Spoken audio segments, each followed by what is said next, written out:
Bom dia a todas as farmácias cooperadas ao Grupo GV. Nós estamos iniciando hoje um treinamento de grande importância para a farmácia magistral, para as drogarias. Está relacionado com o tema prescrição farmacêutica, então eu desejo a todos um bom curso.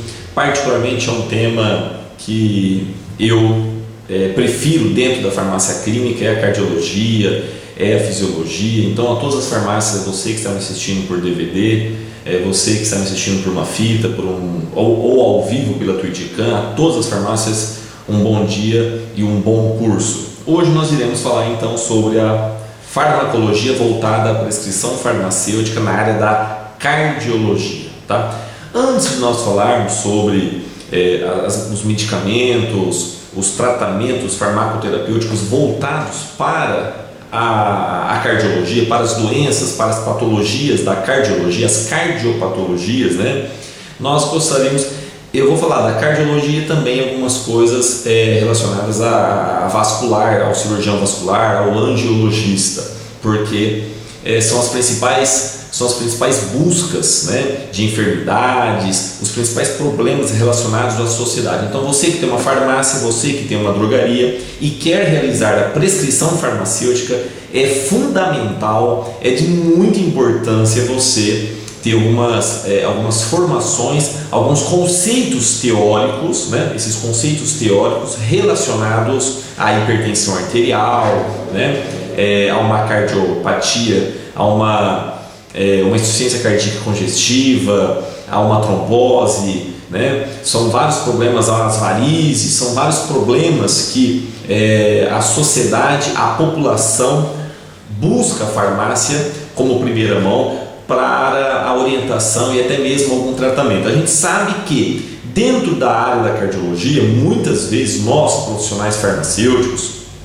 que temos o direito hoje da prescrição farmacêutica, mas nós sabemos que o pouco que nós podemos passar em termos de prescrição, nós temos que fazer isso com maior cautela, com o maior cuidado possível, não só frisando a ética, dentro de uma responsabilidade, dentro do âmbito de atuação, mas principalmente com a saúde do paciente. Eu, como farmacologista, como farmacêutico, eu gosto muito da área da cardiologia. Eu gosto muito da área da cardiologia, da angiologia. Por quê? Porque a gente estuda, o principal, o sistema circulatório é o que explica com maior ênfase, né, toda a nutrição celular. Então toda a nutrição celular, ou seja, todas as reações bioquímicas que ocorrem lá dentro da célula, né, a parte orgânica, a parte fisiológica, ela advém devido a um processo de circulação, de oxigenação de todos os tecidos. Então é muito importante quando nós falamos de uma qualidade de vida relacionado à cardiologia. Então, como que funciona todo esse sistema? Então nós temos que saber um pouquinho da fisiologia. Antes de nós falarmos de algumas patologias, nós vamos falar da fisiologia. Então, a prescrição farmacêutica, nós vamos falar depois, voltado a alguns medicamentos. Claro, a maioria dos medicamentos, quando ditos classificados como medicamento, eles são registrados no Ministério da Saúde como medicamento e eles precisam de uma prescrição médica. A maioria é venda sob prescrição médica. E vocês vão entender o porquê de tudo isso daí, né? Por que é realmente necessário passar para um médico cardiologista para você fazer qualquer intervenção farmacoterapêutica. Mas tem, como todos vocês sabem, eu trabalho com a nutrologia, com o ortomolecular, e nós temos alguns insumos, né, classificados como alimentos funcionais, outros classificados como fitoterápicos, outros classificados como OTC de venda livre, algumas vitaminas, aminoácidos, sais minerais que cooperam para o bem relacionado à circulação. Então nós temos um tratamento alternativo, mas nós sabemos que nós vamos, no curso de farmacologia voltado à cardiologia, nós vamos falar sobre a prescrição farmacêutica, principalmente dos medicamentos sob prescrição médica, e muito importante para que você tenha uma formação relacionada na orientação, na solicitação de alguns exames e assim por diante. Então, nós vamos começar a falar um pouquinho da fisiologia, tudo bem? Bom, obrigado pela presença de todos vocês. Na fisiologia, a fisiologia é uma disciplina muito importante, porque nós temos que entender que todo o processo de toda a circulação, o fluxo, a circulação em si, ela é muito importante. Por quê? Porque é ela que vai irrigar todos os nossos tecidos. O nosso corpo, quando nós estamos em equilíbrio, né, eu diria que o paciente não apresenta nenhuma doença nenhuma cardiopatia, nenhuma doença vascular de circulação, se o paciente apresentar um equilíbrio. Nós temos alguns sintomas, alguns sinais clínicos que o paciente possa, estar passando por um processo de alguma patologia, ou até mesmo ele apresentar alguma patologia mais complexa, um quadro mais, vamos dizer assim, mais significativo, de maior risco de vida. Normalmente o paciente começa a ter algumas alterações clínicas, e essas alterações clínicas nós podemos observar quando o paciente começa a ter uma descompensação de pressão arterial, quando esse paciente começa a apresentar alguns quadros de tontura, alguns quadros de náusea, algumas vertigens, né? O paciente apresenta algumas varizes, o paciente apresenta alguns inchaços, você percebe que os membros periféricos estão edemaciados, ou seja, está ocorrendo uma retenção de líquido, e tudo isso faz com que nós farmacêuticos, que nós não somos médicos cardiologistas, mas nós farmacêuticos clínicos, nós temos uma visão clínica do paciente que algo possa estar ruim em termos da fisiologia. Então o organismo não está em equilíbrio, né? Este equilíbrio é muito importante no meio circulatório. Então, e todas essas alterações, circulatórias, nós temos dois principais órgãos que estão diretamente, temos indiretamente, mas diretamente estão relacionados com a circulação. Quais são? Nós temos o coração e nós temos os rins, né? O coração, a função do coração primordial é a circulação, é bombardear, é fazer com que o sangue, ele circule por todos os nossos tecidos, né? Nós temos o nosso coração, vamos dizer, dividido verticalmente, do lado direito e do lado esquerdo. Do lado esquerdo é onde ele realiza a grande circulação, do lado direito é a pequena circulação. Vocês se lembram disso? Acho que da fisiologia, se não me engano, né? Da biologia. E isso é muito importante para nós entendermos um pouquinho a fisiologia da parte cardíaca. Então nós sabemos que o átrio direito, ele recebe, o que o átrio direito recebe? O átrio direito, ele recebe o sangue venoso ou arterial. O átrio direito, ele recebe o sangue venoso, né? Ele recebe o sangue venoso pela artéria pulmonar, né?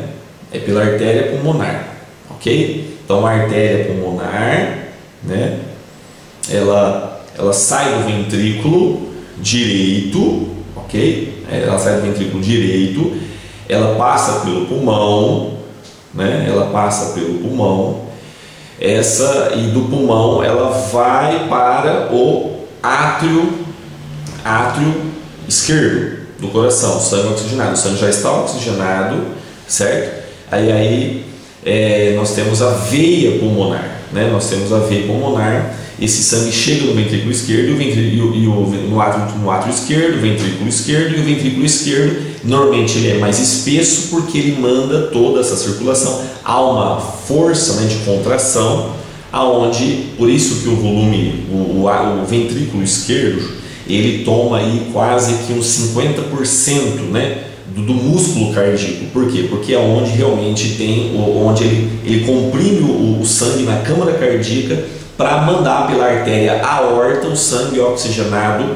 por todos os nossos vasos, para que através da artéria, né, e essa artéria ela sofre bifurcação, né, ela vai se dividindo em artérias de menores calibres, né, e essas artérias de menores calibres vão se diminuindo ainda mais de tamanho até aos capilares, que aí começa a troca, né, a troca de nutriente junto aos tecidos, certo? É lá nos capilares que ocorre a perfusão desse sangue. Então, e nós sabemos que quando o paciente apresenta um processo infeccioso, né, uma análise, né, o médico, por exemplo, um médico intensivista, ele faz ele vê o quadro do paciente, se o paciente, independente do diagnóstico, independente da patologia, mas se o paciente ele está num quadro clínico favorável à recuperação, né, ele faz principalmente um prognóstico em relação à perfusão, se a osmolaridade, se essa perfusão, se as enzimas, se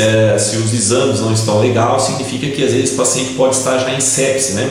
Ele está numa infecção generalizada e dificulta a circulação, a perfusão periférica, e isso faz o paciente entrar em choque, né? Choque cardiogênico nada mais é do que essas alterações da osmolaridade, alterações da pressão coloidosmótica, começa a reter líquido, diminui a perfusão periférica dos tecidos. Isso há um comprometimento clínico do paciente como um todo, né? Essa pressão coloidosmótica, que às vezes nós não mencionamos, mas ela é de grande importância, porque ela que é responsável, né? ela está diretamente relacionada com a troca gasosa com os tecidos, do oxigênio, do gás carbônico. Isso faz com que o organismo esteja mais oxigenado ou menos oxigenado. Então, essa grande circulação, ela leva o oxigênio para todos os nossos tecidos, né?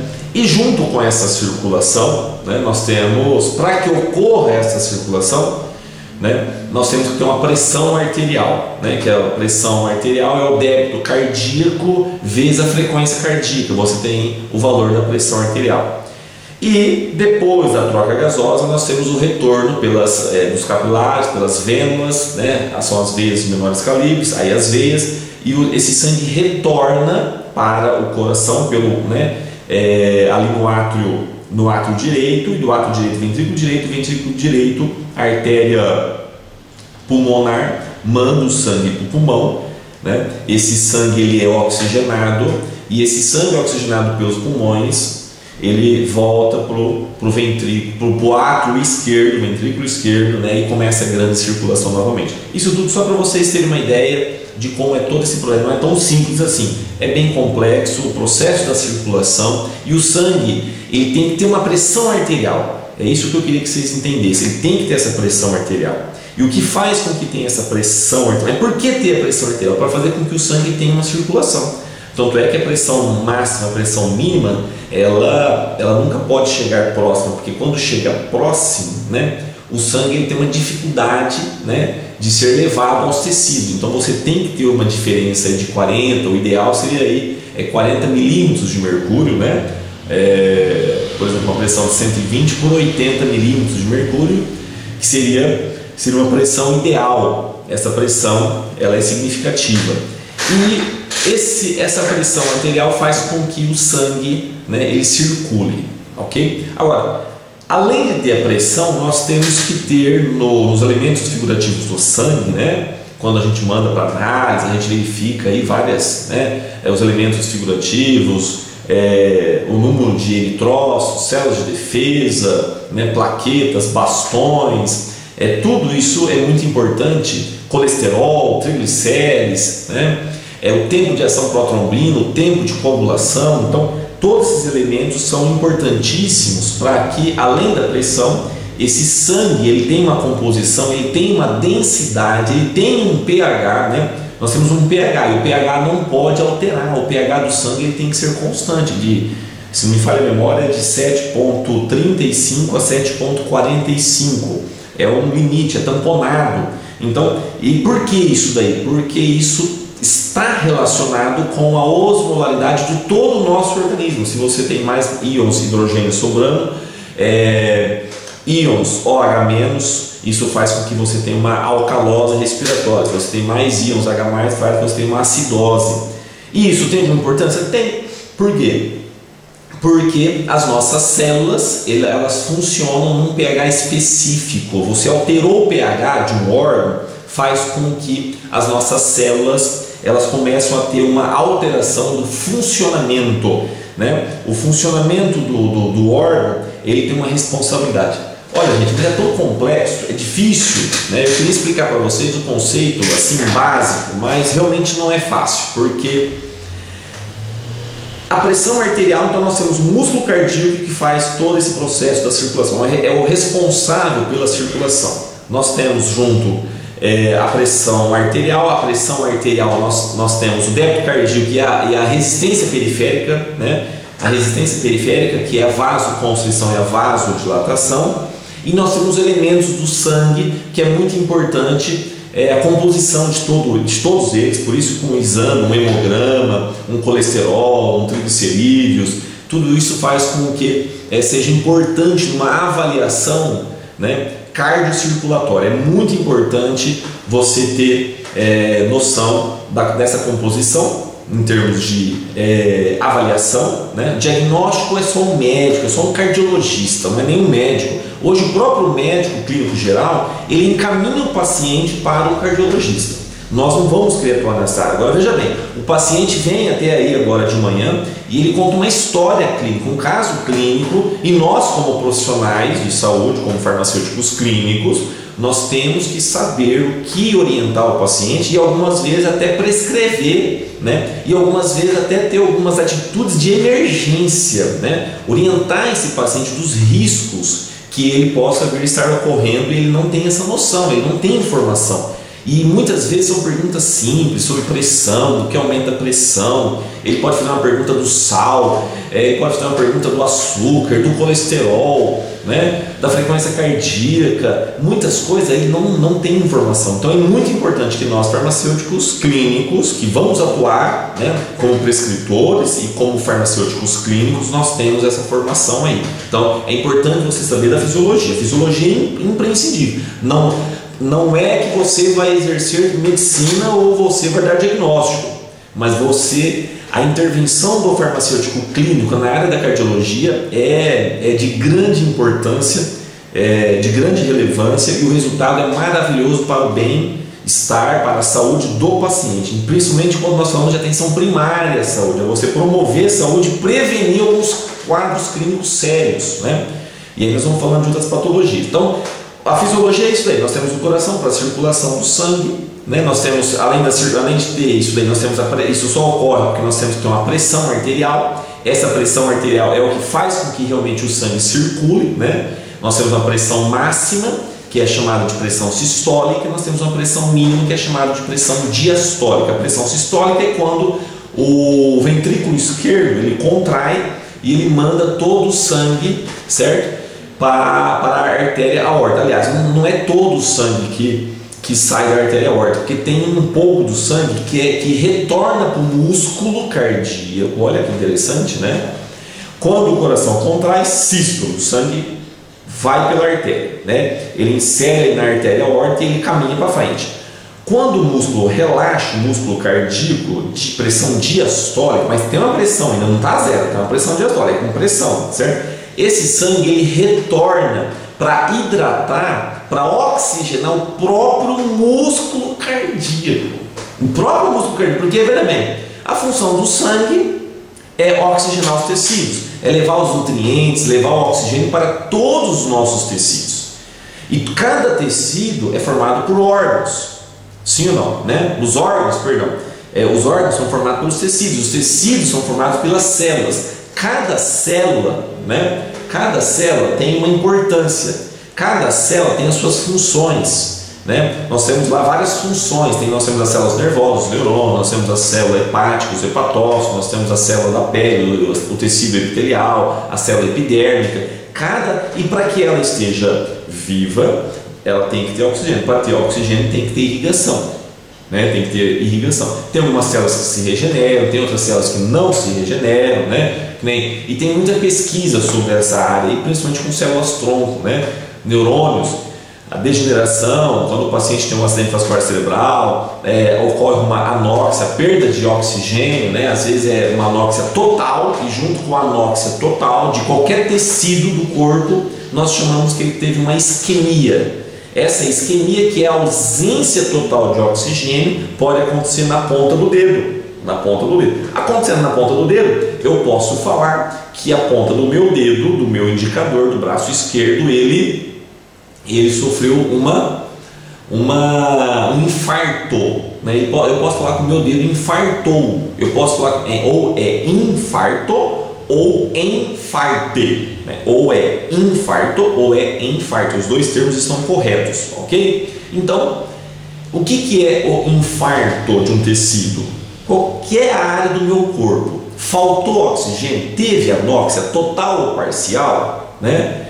Se for total, teve pontos isquêmicos. Se teve pontos isquêmicos, é porque teve anóxia total, então realmente cortou. E ali o tecido ocorreu lesão celular. O que caracteriza a lesão celular é o que? É o infarto. O que é o infarto? É a lesão celular ocorrida, decorrente de um processo de uma anóxia total, então de uma isquemia, ok? Então o sangue realmente ele tem que percorrer, ele tem que ser, vamos dizer assim, fácil a sua circulação e ao mesmo tempo ele tem que, mediante a um trauma, mediante a um estresse, ele tem que se coagular, né? Ele tem que coagular para não haver uma hemorragia, né? Então o sangue ele tem que ser líquido quando é necessário ser líquido, só que ao mesmo tempo ele tem que coagular o sangue, ele tem que formar uma rede para evitar um processo hemorrágico. Então realmente o nosso organismo é algo fantástico. Isso eu estou falando de uma maneira simples, mas é muito complexo, né? Os fatores intrínsecos, o processo de coagulação, o plasminogênio, a plasmina, a rede de fibrina, é algo extraordinário, é muito lindo. Então o processo da cardiologia, a circulação é o ponto básico. Quem não tem uma boa circulação, ele desencadeia no seu organismo uma série de patologias secundárias, terciárias, devido a um processo de circulação. O camarada ele pode ter um processo, uma patologia entérica, digestiva, devido a um processo de circulação. Pode ocorrer algumas necroses, ele pode ter infecções nos membros superiores, ele pode ter uma erisipela, ele pode apresentar, às vezes, o paciente, né, erisipela, uma infecção. Por que infecciona? Porque os membros periféricos eles não são oxigenados, né? Falta vida, falta oxigênio, os nutrientes não chegam a hidratar aqueles tecidos, e isso faz com que a pessoa comece a ter um problema de circulação, uma patologia. O paciente pode apresentar labirintite, tontura, vertigem, problemas relacionados à memória, e então a pessoa um problema neurológico, né? A especialidade que vai tratar isso é o neuro, mas o neuro vai falar, né? Isso é decorrente de um problema circulatório. 90% de todas as nossas patologias estão relacionadas ao processo cardiocirculatório. E nós temos, nesse processo cardiocirculatório, nós temos o chefe, a pirâmide. Quem controla tudo isso daí chama-se sistema nervoso central, neurotransmissores, hormônios, segundos mensageiros e enzimas e coenzimas. Esse aqui é o chefe, né? Nós temos dois órgãos que são receptores da ordem, que é o coração, que é o músculo cardíaco, que é o músculo liso, que também exerce essa função de manter a circulação, ok? Então nós temos o coração e nós temos os rins. Os rins, ele é um dos órgãos responsáveis por fazer todo o processo de filtrar e manter o sangue, né, dentro de um gradiente de substâncias que são necessárias para o organismo, e principalmente eliminar as substâncias tóxicas, né? A formação da urina, porque passa pelo sangue, são os resíduos do nosso metabolismo, né? E todo o metabolismo, para ele ser completo, ele tem que entrar dentro da célula, o que é bom de cada tecido, através dos capilares, tem que sair dos tecidos o resíduo de todos os metabolismos de cada célula, independente dos órgãos ou do sistema a qual ele pertence. Então, e para manter tudo isso daí, nós temos um pH, né, um pH do sangue, certo? que esse pH no paciente que está com a saúde legal, que está em equilíbrio, esse pH do sangue é de 7, 35 a 7,45, e o nosso organismo ele tem todo um sistema para conseguir manter esse pH do sangue, né? Uma das coisas que ocorre quando você faz atividade física, você começa a alterar o pH. Por quê? Porque você tem mais oxigênio, menos oxigênio, e você aumenta muito a frequência respiratória, você aumenta muito a quantidade de gás carbônico, né? Você começa a promover uma alcalose, né? No caso do paciente diabético, a formação dos corpos cetônicos, ele começa a formar uma acidose respiratória, e isso faz com que o nosso organismo, as células dos órgãos, começam a alterar a fisiologia. Normalmente o processo fica lento, e aí você dificultando, aí fica simples de entender, porque você alterando a fisiologia do órgão, você começa a ter outros comprometimentos, né? Você começando a alterar a circulação, a oxigenação das células nervosas, né? Você pode ter outros sintomas, né? Sinais, né? de uma patologia já específica, né? Mas a causa em si, ela está relacionada com o processo de circulação, né? Então, nós temos o coração e nós temos os rins. Normalmente, essa alteração do coração e dos rins, que é o principal órgão, fora os mandantes, né? Que eu citei aqui, são os 5, né? Mas o coração e os rins, eles têm uma função muito importante, e o fígado, né, as células do hepatocito, principalmente os fatores de coagulação, né, os fatores intrínsecos, né, que são responsáveis pelo processo de coagulação. Então nós temos uma função aí também importante. Então esse sistema cardiocirculatório, ele é importantíssimo para quando nós falamos em manutenção da vida, para oxigenação das nossas células. E aí começa a ter algumas descompensações bioquímicas, orgânicas, a nível celular, e isso faz com que o nosso organismo comece a ter algumas patologias, algumas doenças. E o que nós farmacêuticos, e você que está me assistindo, você que está aqui me ouvindo, é muito importante que nós sabemos qual é a causa, a patogenia, a etiologia daquela doença. Isso é muito importante, o mecanismo de formação da doença. É isso que nós queremos que hoje os profissionais da saúde, médicos, farmacêuticos, nutricionistas, enfermeiros, que nós não tratamos os sintomas, mas que nós temos essa formação para tratar a causa. E aí entra o papel do farmacêutico, que normalmente a causa, né? Normalmente a causa está relacionada com uma qualidade de vida, por um estilo de vida não saudável, por um estilo de vida não saudável. Nós sabemos que nós precisamos de energia, que essa energia ela é produzida pelas nossas células, e as nossas células, elas produzem a nossa energia. E qual que é a nossa energia? Qual que é a nossa energia? Qual que é a nossa, você que está aí? Qual que é a nossa energia? A nossa energia é a molécula de... Não é glicose não. A glicose ela é secundária. Nós não usamos a glicose como energia, nós usamos o metabólito da glicose, né? É o metabólito da glicose, que é a mitocôndria, né? Que é o ATP, que é adenosina trifosfato. O ATP é o nosso combustível, né? Para cada célula. E para que a nossa célula produza ATP para o funcionamento daquele órgão e de todas as nossas células, né? Nós precisamos ter o chefe funcionando. Veja bem como que é grave. Eu quero que vocês entendam isso. Nós precisamos do chefe. Quem que é o chefe? Sistema nervoso central, autônomo, principalmente, simpático, parasimpático, os neurotransmissores, olha só, os hormônios, os segundos mensageiros, as enzimas e as coenzimas. Então, isso aqui é os mandantes, isso aqui é quem faz o nosso organismo funcionar, né? Aí nós temos o sistema circulatório, para a parte da cardiologia, nós temos os recebedores das ordens.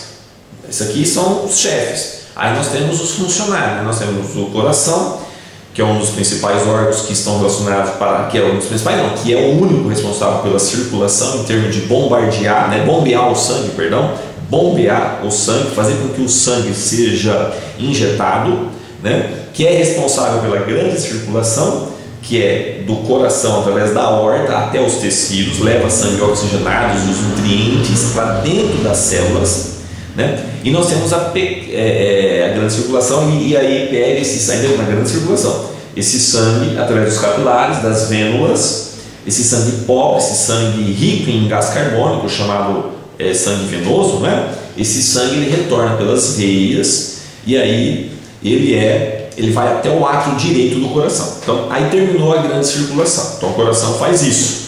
E também faz a pequena circulação. Aí pelo átrio esquerdo, a artéria pulmonar manda sangue venoso. É a única artéria que conduz sangue venoso. Isso é perguntinha de vestibular, né?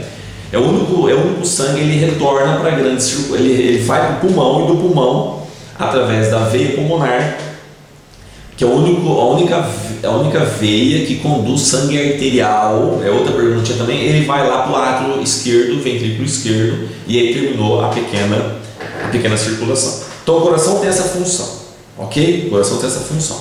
E nós temos os rins. Os rins, que está relacionado à principal função, que é, como eu falei, além da pressão, é importante a composição deste sangue, né? Então, os rins é quem vai controlar principalmente a osmolaridade, né?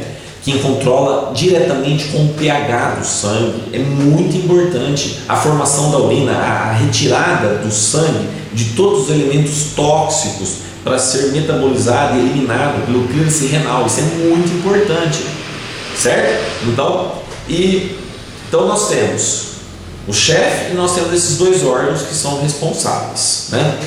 Que executam a circulação dentro do sistema circulatório, e o fígado, que produz os fatores de coagulação. Bom, essa daí é a fisiologia.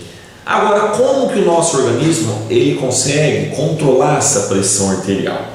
Estou falando por enquanto de uma das patologias consequências, né? Uma das patologias que é uma consequência de uma alteração da circulação. Qual que é? A hipertensão arterial. E essa patologia, que é a hipertensão arterial, não falei, que é uma alteração da pressão arterial, que chama de hipertensão, né? Essa alteração pode ocasionar várias outras patologias, várias, como eu falei. Aí começa a alterar todo o sistema circulatório. Todo o sistema circulatório. Aí nós temos a alteração da pressão de origem primária, né? Alteração da pressão arterial de origem primária, normalmente uma alteração cardíaca do músculo cardíaco, porque o músculo cardíaco é um músculo liso, né?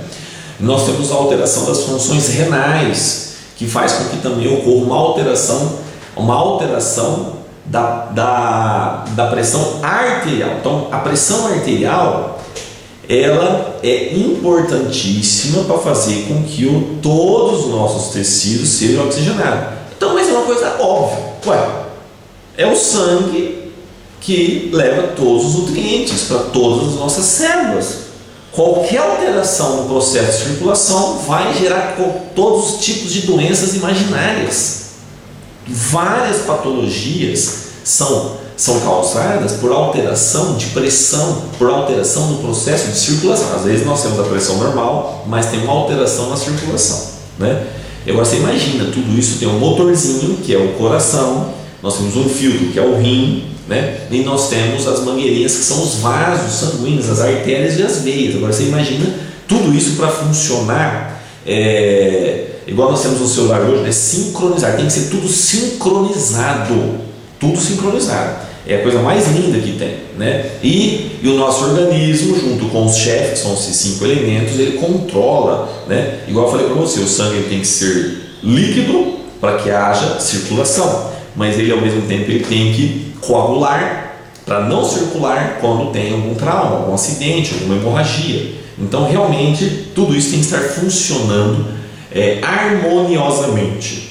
E é isso que nós, profissionais da saúde, nós temos. Você, farmacêutico, clínico, vai proporcionar e orientar para o paciente, né? Essa complexidade, a importância de manter a pressão arterial, de manter os exames clínicos em ordem, né? Que são os elementos que compõem o sangue ali, os substratos, né?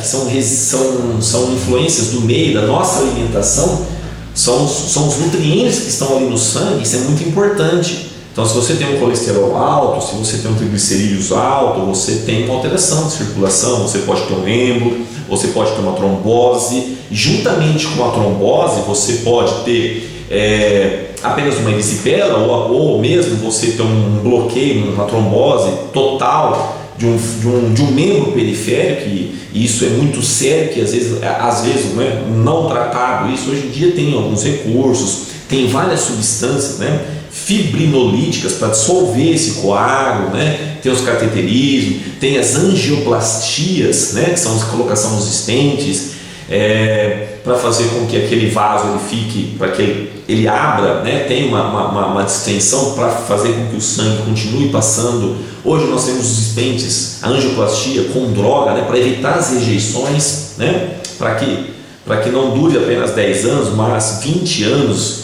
de durabilidade aquilo ali e tal. Nós temos a cirurgia, a ponte safena em alguns casos. Meu pai recentemente passou por um processo cirúrgico, né?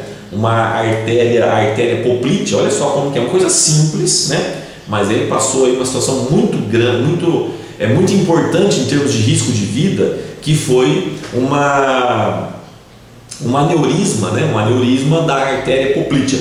Aneurisma é um termo que a gente usa. Esse aneurisma ele pode ser decorrentes, né, de vários fatores, principalmente morfológicos, principalmente morfológico. O morfológico é muito importante, uma alteração do próprio tecido da artéria, né?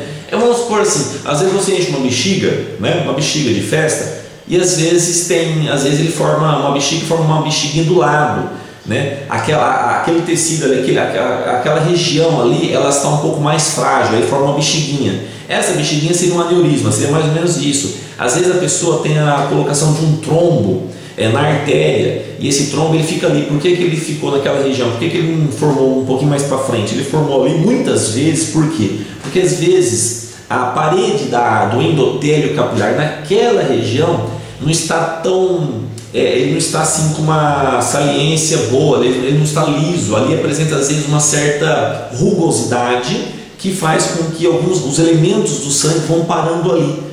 Isso faz com que gere um trombo, né? Ali tem plaquetas, ali tem colesterol, ali tem triglicerídeos, tem células de defesa, começa a parar, começa a gerar um processo inflamatório, certo?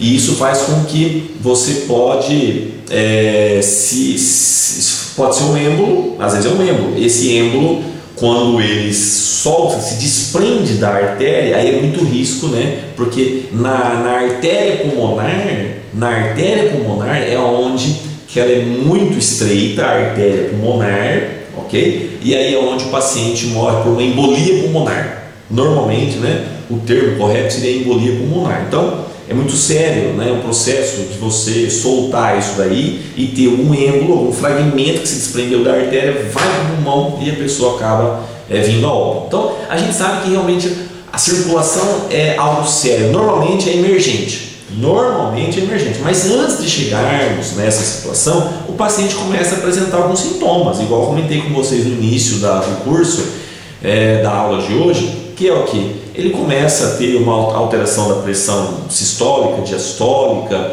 ou essa pressão começa às vezes a ficar muito próxima à máxima da mínima, ou esse paciente começa a ter uma alteração de cor, esse paciente começa a ter algumas regiões, membros periféricos inchado, né?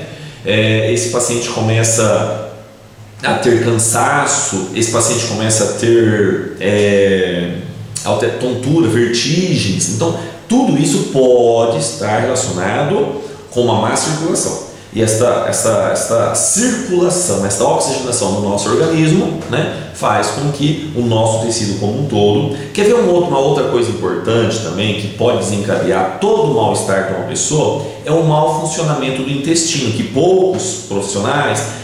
Normalmente eu falo muito sobre a pressão arterial porque ele é a base, né? A gente que trabalha com medicina preventiva, nós farmacêuticos, e eu sou um deles que trabalha com medicina preventiva, porque quando o paciente chega aqui para mim, né, orienta, fala para mim que ele está passando, que ele está com a pressão 25/12, eu falo, corre meu filho, vamos ligar para a ambulância agora, eu não vou fazer nada com você, você precisa de uma ambulância, precisa de um médico, você precisa fazer uma cirurgia cardíaca, eu não sou médico, né? Então, normalmente, são quadros que o paciente ele apresenta uma gravidade já de risco, mas essa gravidade normalmente ela antecede alguns sintomas, né? E isso acontece principalmente com os pacientes que não tomam nota e não procuram ter um estilo de vida mais saudável. Então, um dos outros fatores importantes que, quando o paciente vem, eu sempre pergunto: o seu intestino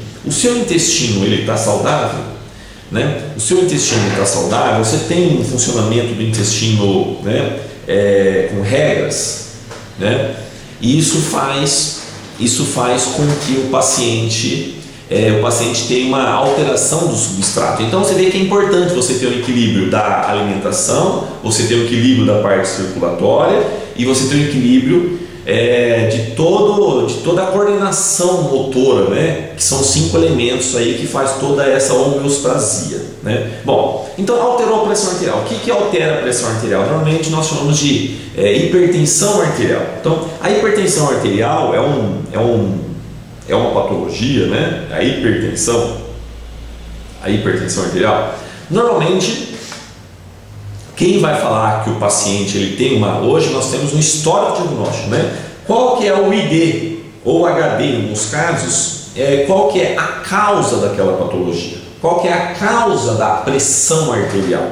A causa da pressão arterial, né? Ela pode ser de origem, igual eu falei no início, de primária, relacionada com uma alteração normalmente cardíaca e renal, ou ela pode ser idiopática de vários fatores nutricionais, né? Metabólicas, né? O paciente começa a ter um colesterol, o colesterol pode aumentar a pressão, o habitat, o cigarro, né? A pessoa que fuma, a pessoa com alteração de açúcar, isso tudo pode alterar. O sedentarismo pode vir a aumentar a pressão, né?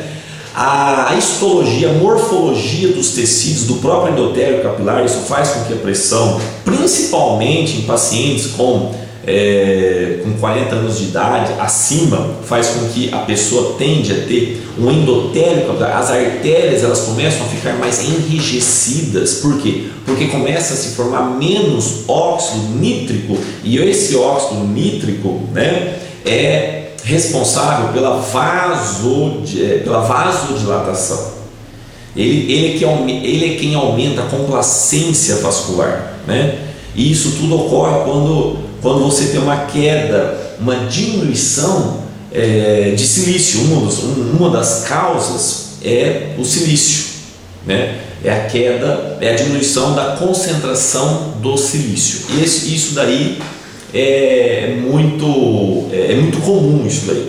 Por isso que os pacientes com uma certa idade, né, eles tendem a ter uma pressão arterial aumentada. Então uma das causas prováveis são vários fatores, alteração do metabolismo, por isso que nós precisamos investigar. Então nós, farmacêuticos, de acordo com a resolução do Conselho Federal, né, de Farmácia 585, antes de você fazer qualquer acompanhamento, ou mesmo o paciente, normalmente esse paciente, ele pode até estar já medicado pelo médico, mas é muito importante que você acompanhe o paciente como um todo, até mesmo a orientação sobre aquela medicação, se está correta, se não está, se está sendo suficiente para manter esse equilíbrio da pressão arterial, né? Nós sabemos que muitas vezes é necessário uma intervenção do farmacêutico clínico, né? Você pode até diminuir a pressão dando uma fórmula simples, né? Em muitos casos eu passo uma arginina, né?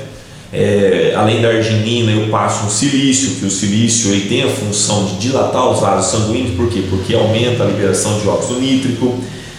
Muitas vezes eu passo para o paciente um crataegos oxacanto, um salixalba, uma passiflorina, porque diminui o estresse um pouco. Às vezes nós vivemos num mundo hoje onde o sistema nervoso central autônomo ou simpático ele é acionado e ele é involuntário devido às circunstâncias. Tem pessoas que não sabem lidar com os problemas e acaba alterando o psicológico, e o psicogênico altera o orgânico, e o orgânico responde aumentando a pressão arterial, liberando mais cortisona, descompensando o açúcar, descompensando o sódio, né? Aumenta a aldosterona, começa a reabsorver sódio e nisso o paciente começa a ter uma pressão. Aumenta a vasoconstrição, né? Porque há uma liberação, né? Há um estímulo dos receptores da angiotensina que promove a vasoconstrição e libera mais aldosterona que retém mais sódio. Tudo isso faz aumento da pressão arterial.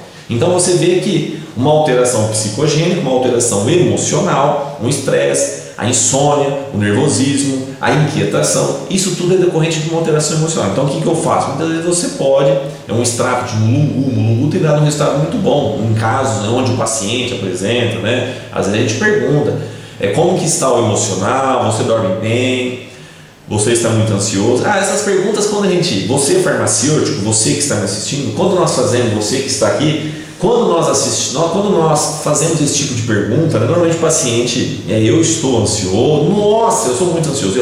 Eu particularmente, desde mamando a caducana, igual fala o nordestino, né? Normalmente todos, hoje, desde jovens a pessoas mais velhas, apresentam um grau de ansiedade, né? Outro dia encontrei uma moça e ela é psicóloga. Eu falei para ela, você é psicóloga? Eu sou psicóloga. E eu perguntei para ela, você é ansiosa? Nossa, eu sou extremamente ansiosa e minha pressão está tendo uma descompensação e eu não sei o que eu falei. Você precisa de um psicólogo para tratar você, psicóloga, né? Mas na verdade o que é? São os problemas. Tem gente que tem um estresse e esse mal do estresse, ele representa sobre o sistema entérico, o gasto digestivo. A pessoa tem uma gastrite, eu quando eu fico um pouco ansioso, não sou muito de ficar ansioso, mas quando eu fico ansioso que eu não consigo me controlar, né? Porque todos nós temos momentos de ansiedade, né? Mas não que a gente viva no dia a dia ansioso. Faz com que você aumenta o ácido clorídrico lá pelas células parietais da mucosa gástrica, né? Isso faz com que você possa ter um refluxo gastroesofágico, né? Uma hernia de hiato, uma úlcera péptica. Então, às vezes tem outros que têm um problema intestinal, outros têm uma varizes, né? Na região do ânus, né? Uma hemorroida. Tem outros que têm enxaqueca, né? Fortes dores de cabeça. Então você vê dentro de uma visão naturalista, né? Que o estímulo ao sistema psicogênico faz com que você tenha alterações orgânicas, mas elas são variáveis de uma pessoa para outra pessoa. Então eu sempre falo, olha, como que você está emocionalmente, em qualquer patologia, circulação, pressão, ok? Né? O emocional e o intestino. Você vai tratando as principais causas, né? De tudo. Ou seja, a entrada de alimento, a metabolização do alimento e a saída desse alimento. Então você percebe que tudo está relacionado, né, com uma vida equilibrada, saudável, uma boa alimentação, né? A pessoa que está ansiosa, com certeza a metabolização de todo esse processo digestivo, metabólico mesmo, a nível nutrição celular. Rapaz, você já parou para analisar, né, como que funciona isso? Um carro, por exemplo, você pega 2, 3 pessoas, você empurra um carro, né? Às vezes o carro para andar tem que ter o motor tem que ter o combustível, ele explode lá. Não entendo, eu não sou mecânico, mas eu imagino, né? Isso tem um pistão, não é isso? Quem é mecânico é ninguém. Então tem um pistão, há uma explosão, uma combustão, solta uma faísca, o motor, né? Aí vai combustível, ele explode, ele empurra o pistão, uma coisa assim, e faz com que o carro ande, né? Agora você imagina, né? Aonde que é esse pistão? Né? Esse pistão é a nossa célula, e dentro da célula tem uma organela, uma casinha, tem várias casinhas lá chamada de mitocôndria.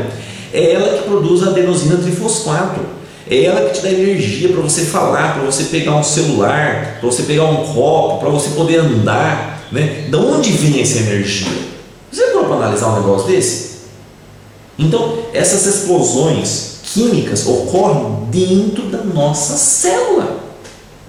E por isso que está hoje, né, sendo muito falado e uma incidência muito elevada, né, dos principais tipos, né, carcinoma, melanoma, os principais câncer, né, células malignas, tumores malignos, né? Ou seja, nós temos os fatores carcinogênicos que estão sendo estimulados.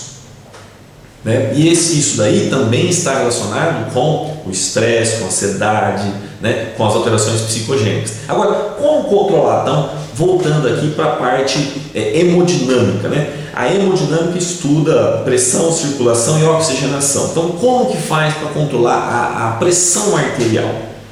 Então, a pressão arterial é controlada, eu diria, por 3 mecanismos, né? Por 3 mecanismos. Sim, eu estou explicando tudo dentro da fisiologia para nós entendermos, tá? De uma maneira simples, mas é muito eficiente. Eu queria que você gravasse isso daí. Então, você pode controlar a pressão arterial pelo coração, ok? Você pode controlar a pressão arterial pelo coração, primeiro caso.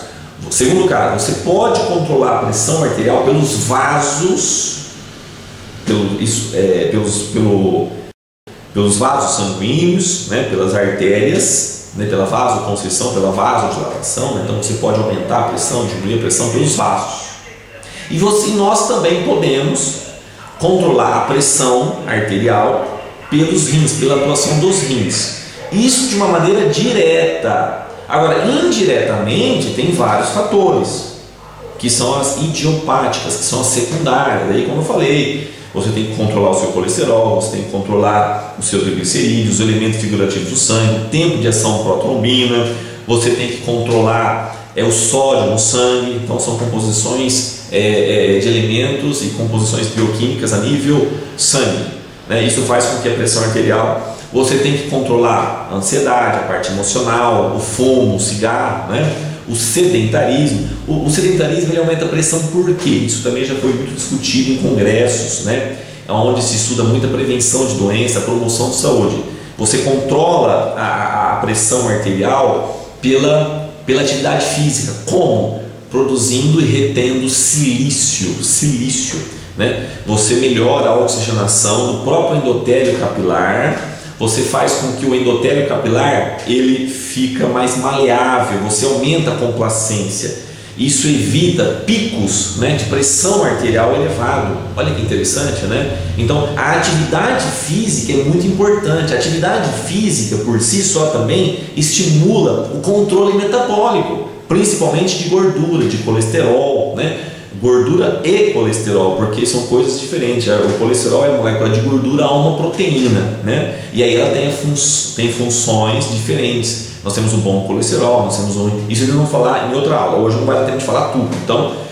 Então é muito importante todo esse controle, né, para você analisar e diagnosticar. Nós não vamos dar diagnóstico, mas nós podemos fazer uma observação, nós podemos fazer uma avaliação farmacêutica, porque nós temos a patologia, até mesmo para a gente poder indicar qual especialidade médica, né, e você orientar o paciente o que vem ocorrendo com ele, ok? Você não vai falar para ele, você está com infarto, você está com angina pectoris, né? Olha, isso aqui pode ser uma pressão arterial, isso aqui pode ser uma insuficiência vascular periférica, isso aqui às vezes você pode estar com uma insuficiência renal, né?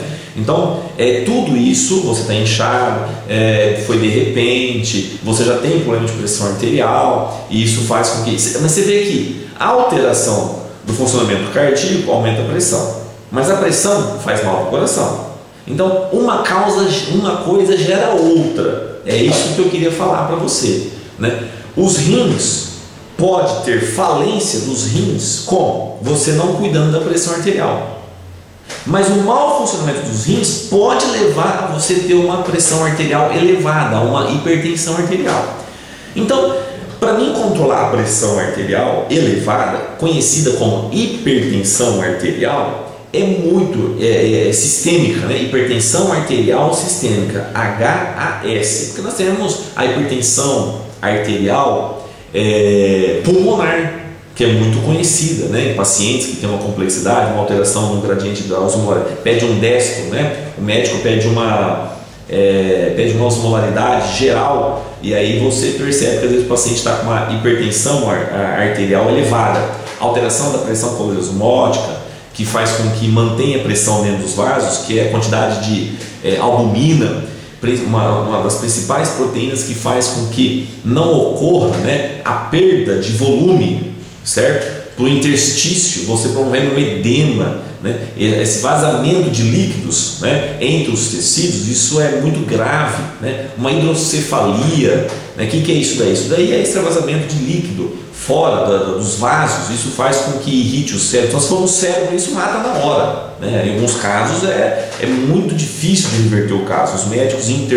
intensivistas, né, eles estudam muito isso daí, e realmente é muito difícil a recuperação desse paciente. Então, eu consigo controlar a pressão, né, quando a pressão está alterada, ou seja, quando o paciente está com uma hipertensão, eu administrando no paciente algo, ou medicamento, ou um nutriente que faça com que vai alterar os batimentos cardíacos, promovendo um efeito inotrópico negativo. Você diminui os batimentos cardíacos. Só que você diminuir os batimentos cardíacos, né, faz com que o paciente apresente uma queda da pressão arterial. Aí nós temos vários medicamentos, né, que promovem essa ação, né, vários medicamentos.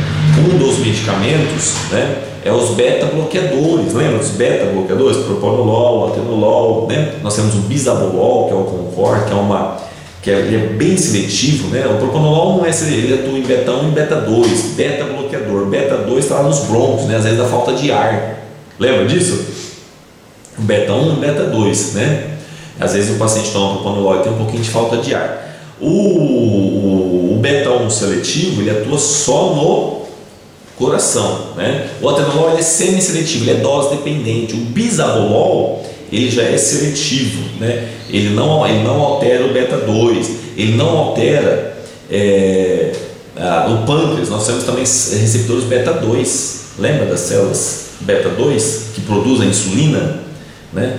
Então, lá no pâncreas, na porção endócrina, na ilhota de Langerhans, que produz insulina. Então, você vê que você dá uma medicação para controlar a pressão, dá falta de ar, dá alteração pulmonar, descompensa a glicose do paciente. Então, você vê que tem vários medicamentos aí que é bom para uma coisa e faz, né, mal para outra. Então, é muito importante nós estarmos trabalhando no organismo como um todo, né? A influência, por isso que nós, farmacêuticos, que temos uma farmacologia, uma farmacocinética, uma farmacoterapia, é muito importante porque às vezes o próprio médico especialista na área pode passar desapercebido, né? Nós temos um outro grupo de medicamento que, além de atuar no coração, que atua nos vasos sanguíneos, né? São os bloqueadores do canal de cálcio, um exemplo, né? Os bloqueadores do canal de cálcio. Nós temos os verapamil, nós temos a amlodipina, nós temos a nifedipina, né? Tem a dihidropiridina. É um grupo de medicamento que promove vasodilatação, aumenta a adenosina monofosfata cíclica, libera mais óxido nítrico, e o óxido nítrico promove uma vasodilatação. Isso é muito. Os nitroprusiato, quando é muito resistente, né, em casos de hospitalar mesmo, o paciente às vezes numa UTI toma um nitroprusiato de sódio, aí realmente vai abaixar a pressão. É uma das medicações que se usa muito em hospital, em UTI, né? Que quando o paciente apresenta uma resistência periférica, você promove, a perfusão dele está baixa, eu preciso aumentar a perfusão, eu preciso promover uma vasodilatação periférica, eu uso alguns medicamentos que têm uma ação mais eficientes na relação vasodilatação. Então é um outro grupo de medicamentos que controla a pressão arterial. Nós também podemos controlar a pressão arterial, um outro exemplo, que são os medicamentos que atuam nos rins, né? Que começam atuando nos rins, ou misto, né? Por exemplo, os inibidores da enzima conversora de angiotensina, né? Os inibidores de ECA, ramipril, lisinopril, enalapril, são todos grupos de medicamentos que têm uma função que começa ali no complexo renina, produzida pelos rins, renina-angiotensina, né? Ou então os bloqueadores de angiotensina, né? Bloqueador de angiotensina. Bloqueador de angiotensina você tem o losartan, que mais? O valsartan, o omesartan, são grupos de medicamentos que bloqueiam a angiotensina. Bloqueando a angiotensina, eles vão ter duas ações. Eles vão ter vasodilatação, né? E vai diminuir a aldosterona, diminuindo a reabsorção de sódio. Então ele tem um leve efeito diurético, né? O próprio bloqueador de angiotensina tem essa função, vasodilatação e um leve efeito diurético, diminuindo a reabsorção de sódio, né?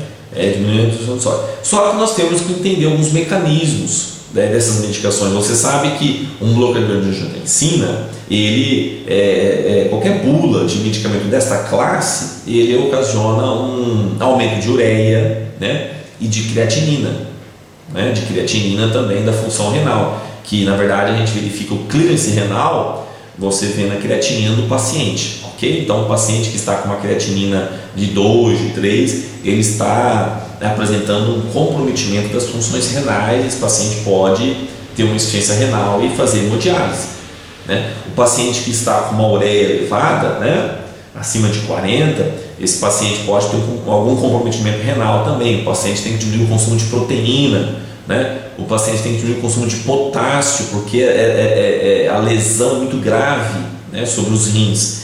O paciente que toma inibidor de ECA, que controla os vasos, né, inibidor de ECA, de enzima conversora de angiotensina, nós sabemos que o paciente pode ter um acúmulo de bradicinina nos brônquios, promovendo uma tosse excessiva que é caracterizada por esse grupo de medicamentos, né? O paciente que toma um bloqueador, os beta-bloqueadores, igual nós citamos, esse paciente pode ter uma insuficiência cardíaca congestiva.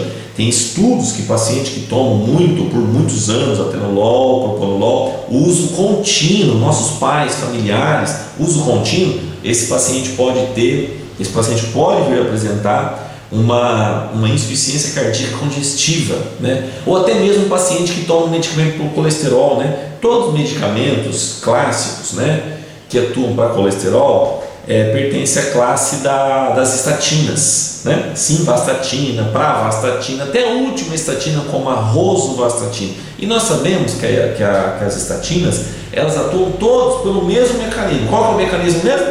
Inibidor da hidroximetilglutario coenzima A, HMG-CoA, hidroximetilglutario coenzima A, elas inibem essa enzima. É o nosso próprio fígado, todo o nosso colesterol, 80% é produzido pelo nosso próprio fígado, pelas nossas próprias células do fígado, os hepatócitos. É ele que produz o colesterol, vocês sabiam disso? Às vezes tem paciente que vai aí na farmácia e come só alface, né? Fora o efeito rebote, né? Vamos lá, do açúcar, né? Tem pacientes que aí o nosso organismo, ele atua por uma outra via metabólica, ele quebra o glucogênio hepático, libera um monte de açúcar. Eu já vi pacientes falando, né? Nossa, fiz uma semana de dieta e piorou mais ainda, né? Isso não é milagre, isso não isso fisiologicamente, bioquimicamente, isso tem uma explicação. Nós temos algumas reservas, o organismo sentindo falta, ele lança toda essa reserva no sangue, né? Chamado de efeito rebote, da metabolização. Então você sabe que um medicamento, um exemplo que atua para diminuir o colesterol, ele promove a rabdomiólise, que é a dilaceração de fibra muscular, dor muscular, dilaceração, as fibras começam a se romper, né? Dá muita dor muscular, né? Pacientes que fazem muitos anos de uso, e isso faz com que o paciente tenha. E o que é o nosso músculo cardíaco? O que é o nosso coração? É um músculo liso. Assim como o músculo esquelético, né, o bíceps, né, a dilaceração, o músculo cardíaco, que é um músculo liso, ele também apresenta essa alteração. Isso faz com que o nosso coração comece a apresentar um comprometimento, né? O aumento, e se o paciente não ter a pressão arterial elevada, esse paciente começa então, e quais são as consequências, né, dessa pressão arterial, onde o paciente não trabalhada, né, não cuidada, esse paciente pode começar a ter uma insuficiência cardíaca, uma alteração do músculo cardíaco, uma dilatação da artéria aorta, né? Esse paciente pode ter uma insuficiência renal, esse paciente tem um maior índice, né, de um infarto agudo do miocárdio, de um acidente vascular cerebral devido à pressão. Os vasos podem ocorrer devido ao aumento da pressão, né, devido ao aumento da pressão arterial. Esse paciente pode ter uma obstrução dos vasos sanguíneos, e essa obstrução, se for no sistema nervoso central, né, nos neurônios, o paciente pode vir a óbito, pode ser fatal, né? Ou o paciente pode ficar com comprometimento para o resto da vida, né?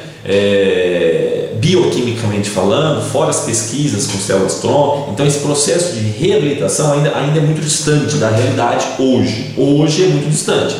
O paciente que tem um infarto, um acidente, um AVC, esse paciente ele vai ter sequelas, e ainda a medicina ainda está em estudo, em pesquisas com células-tronco, né? Ainda é só a fisioterapia que estimula, né, o crescimento dos neurônios vizinhos daquela região ali. Aí ele, com muito treinamento, muito tratamento, começa a ter uma melhora, mas nunca mais volta às funções igual era. Então, realmente o melhor tratamento é controlar a pressão arterial para que esse paciente não tenha, né, essa obstrução. Às vezes o paciente, mas antes mesmo, o paciente normalmente ele tem uma angina. Antes do infarto, normalmente o paciente, né, tem angina. Então por isso que eu falo, fortes dores, alteração da circulação, né, a pessoa começa a derreter líquido, inchaço, aumento da pressão arterial. Então todos esses sintomas são evidentes que a pressão está alterada. É muito difícil, né, um paciente não ter nenhum sintoma, né? Pode acontecer? Pode, mas é raro, é raro. O paciente normalmente apresenta várias alterações. Então, controlar a pressão arterial é um desses mecanismos. Isso fica mais fácil do ponto de vista farmacoterapêutico para nós tratarmos essa pressão arterial. E não tratando essa pressão arterial, você pode imaginar vários fatores, várias doenças, né, através dos sintomas, dos sinais clínicos que esse paciente vem até a farmácia, e aí fica muito difícil você orientar esse paciente, porque aí o problema às vezes já está bem extensivo e ele precisa de um cuidado já de uma certa urgência. Ele precisa de um cardiologista, ele precisa fazer um eletro. Às vezes está lá o paciente, está lá na farmácia, ele está com uma dor precordial, fortes dores no peito, do lado esquerdo, uma dor que percorre o braço, está com náusea. Opa, esse paciente pode estar infartando ali na sua frente, né? Esse paciente ele pode estar com uma alteração de oxigenação do músculo cardíaco, e isso é fatal. Esse paciente precisa de uma UTI urgente, né? Precisa de um hospital urgente, com certeza. Fazer lá um eletro, né, para verificar se teve algum ponto, fazer principalmente as enzimas cardíacas, né, conhecidas como enzimas cardíacas, para fazer se teve realmente um processo inflamatório, um trombo, aí é o que vai evidenciar, mas tem que ser feita. Não pode demorar muito para fazer esses exames. Então essa orientação é que nós temos que orientar o paciente, né? E fora coração, os vasos, os rins, né? Os exames bioquímicos, né? Os exames bioquímicos é muito importante: colesterol, triglicérides, hemograma, fator de coagulação, plaquetas, né? Osmolaridade, bastões, tudo isso é muito importante. E juntamente com isso daí o estresse emocional, né? O estresse emocional e a qualidade de vida, se ele fuma, se ele é sedentário, né? Se ele está muito ansioso, ele é uma pessoa muito nervosa, tudo isso coopera para que esse paciente tenha um aumento, uma alteração da pressão arterial, e alterando a pressão arterial faz com que todo o nosso equilíbrio, né, toda a nossa homeostasia, porque nós somos um emaranhado de células. Essas células, elas são vidas, né? Em outras aulas eu já falei, uma célula é uma vida, meia célula. Essas células, elas se reorganizam, formam os tecidos, né? Então nós temos o tecido epitelial, temos o tecido nervoso, né? Nós temos o tecido do músculo do coração, certo? Esse tecido formam o órgão em si como um coração. Um conjunto de órgãos formam um sistema, né? Sistema circulatório, sistema cardiorrespiratório. Então é coração, pulmão, rim, né? Então, e um conjunto de sistema forma todo o nosso organismo. Então tudo tem que estar em equilíbrio, né? O nosso organismo não sobrevive, né? O nosso organismo ele não sobrevive, né? O nosso organismo ele não sobrevive por sistemas independentes, né? Nós precisamos, calma aí, só um minutinho que está tendo uma falha aqui. Isso. Vamos aqui, bateria. Então, nosso organismo ele não sobrevive, né? Ainda não. O nosso organismo ele não sobrevive só nosso organismo ele não sobrevive um sistema só, ele funciona como um todo. Um depende do outro, né? Nós tivemos um problema técnico aqui, o pessoal que está nos assistindo ao vivo, né? Eu acho que, mas eu já estou finalizando. Mas pode assistir pelo CD, pelo DVD. Então todo o nosso organismo ele funciona como um todo, e nós precisamos, né, trabalhar isso daí. Nós farmacêuticos, clínicos, vamos trabalhar em cima disso daí. Deu 1 hora e 10 minutos, 1 hora e 15 minutos. Então esse segundo módulo eu vou continuar, porque agora tem outras patologias, né, outros sintomas e sinais clínicos que a maioria deles são decorrentes da alteração da pressão arterial. Agora nós precisamos estudar no próximo módulo, que eu vou fazer 2 módulos então de alterações cardíacas na área da cardiologia, né? Nós temos que ainda mencionar ainda as alterações bioquímicas, né? Colesterol, triglicérides, né? Ácido úrico, que mais? Que é o açúcar, né? O açúcar no sangue, os hormônios. Então vamos dar uma lapidada melhor nesse assunto na próxima aula da prescrição farmacêutica, e depois nós falarmos rapidamente sobre os nutrientes e os medicamentos que nós podemos prescrever, que nós farmacêuticos podemos prescrever, e os medicamentos que são prescritos, claro, por médicos, e de preferência o tratamento por um cardiologista que é especializado na área.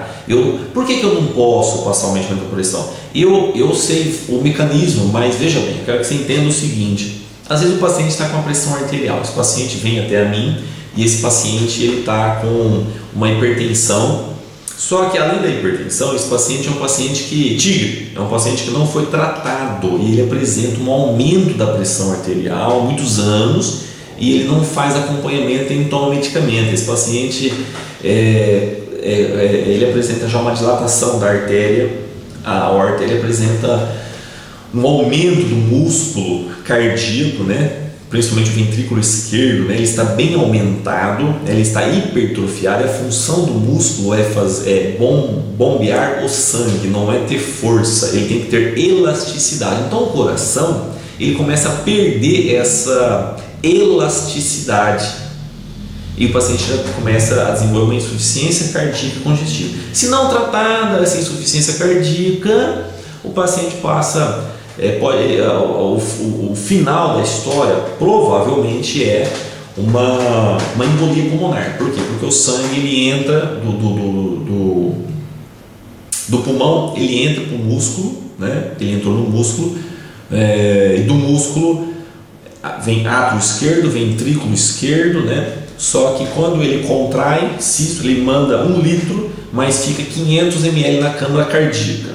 E esse sangue, por quê? Porque o coração não tem elasticidade de ele comprimir a câmara, né? Ele perdeu essa elasticidade, né? Então ele faz só isso, né? Ele faz só isso aqui, ele não consegue comprimir, e esse sangue começa a reter sangue na própria cavidade cardíaca. Esse sangue, mas chega mais sangue, né? Pelo átrio esquerdo, ventrículo esquerdo, vem no pulmão. Esse sangue, a hora que esse sangue começa a retornar para o pulmão, aí a pessoa morre, né, provavelmente por uma embolia pulmonar, né? Então é muito importante o controle, né, o controle dessa pressão arterial, e nós farmacêuticos nós temos que orientar o paciente, né, e muitas vezes entender o porquê, qual que é a causa, né, qual que é a causa da pressão arterial, e muitas vezes eu não posso prescrever. Então, voltando, eu não posso prescrever porque se eu passar um beta-bloqueador, vai diminuir a pressão? Vai diminuir a pressão.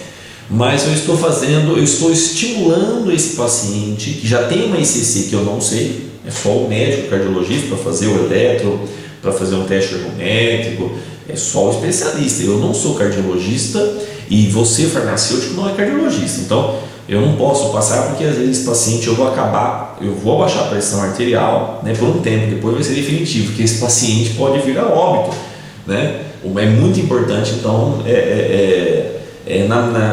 na escolha da medicação, não é conhecer apenas a farmacologia, a farmacoterapia, tem que ter a união da medicação, os efeitos, o mecanismo de ação, junto com o estado clínico bioquímico do paciente. Por isso que nós temos que prescrever com muita restrição algo que está relacionado com a promoção de saúde e prevenção de doenças. Eu prescrevo muito, por exemplo, derribose, né? Olha a literatura da derribose de 500 mg, é maravilhoso, é muito bom, né? Ela melhora a performance, a atividade física, a oxigenação do sangue, né? O NADH, né? NADH de 15 mg e derribose de 500 mg, curcuma long, tem uma função maravilhosa.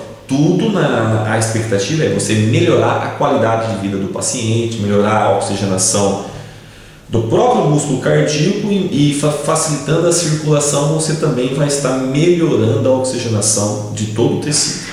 Tudo bem? Bom, eu agradeço aí a presença de todos vocês estão me assistindo pela fita, pelo DVD ou pela internet. Um grande abraço a todos vocês. Não percam. Então, o segundo módulo, eu tenho que fazer 2 módulos porque é um assunto muito amplo, muito extenso. No segundo módulo, nós vamos continuar com a cardiologia para a farmácia clínica. Tá ok? Um grande abraço e um bom dia a todos vocês.